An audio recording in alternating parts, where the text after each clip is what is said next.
Welcome to SwillinGrog's Wonderful World of Beer. Today I'll be reviewing a beer that Jez recently sent me.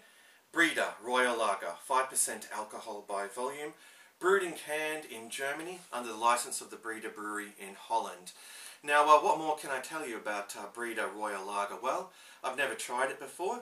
I know that Jez quite enjoyed it, and it sells for a very reasonable price here in Australia. I believe he paid about $30 for a carton of it, which is exceptionally good value.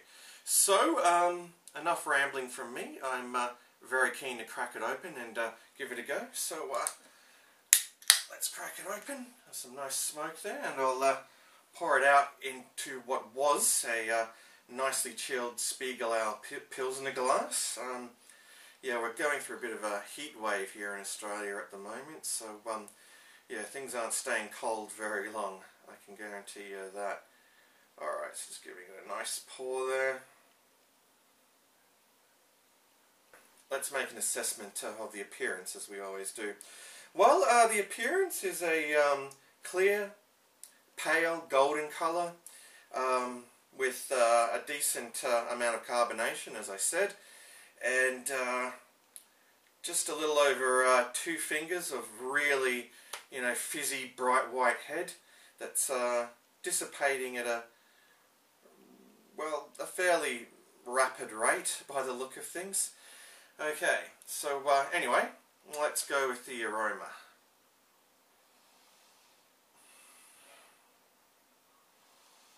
Alright, what I'm picking up is quite faint, but what I smell are sweet grains. I mean, there's definitely a presence of corn there, and there's a very, very faint smell of grass. But yeah, nothing really offensive about it as far as the aroma goes, and as I said, yeah, that head has dissipated quite quickly, hasn't it? Anyway, it's time for the taste test. So, cheers to you all, and a special cheers to my good mate Jez. Cheers.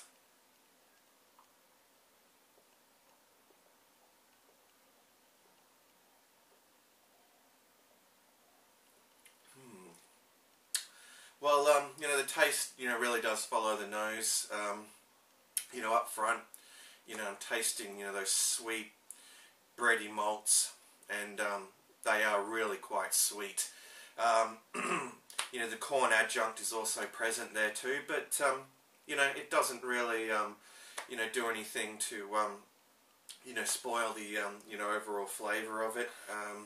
The bitterness, of course, is extremely minimal, but all in all, it seems like a pretty well balanced adjunct lager.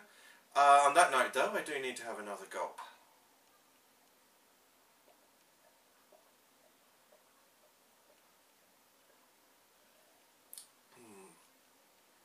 Well, it's certainly holding that taste profile. I really am enjoying the syrupy sort of sweetness of this. It really does sort of hit the spot on a day like today. As I said, we're in the middle of a heat wave here in Australia, so this is going down really nicely. It's nothing mind-blowing, of course, but look, it's a very drinkable, very sessionable lager without a doubt. The price point is really good. Anyway, I do need to give it a score out of 10, but of course I must have another gulp before I do so.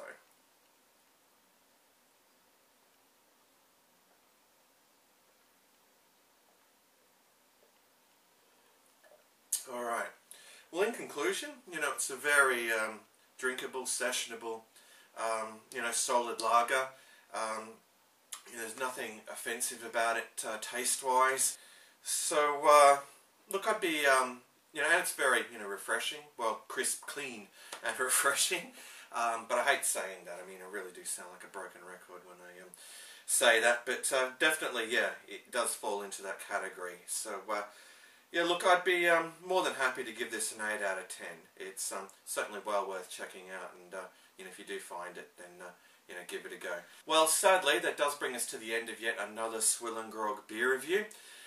I must once again say a huge thanks to Jez for sending me this brew. I've really enjoyed it, and I do look forward to reviewing all the others that you've sent. Anyway, that's it from me. So, until next time, fare thee well, all.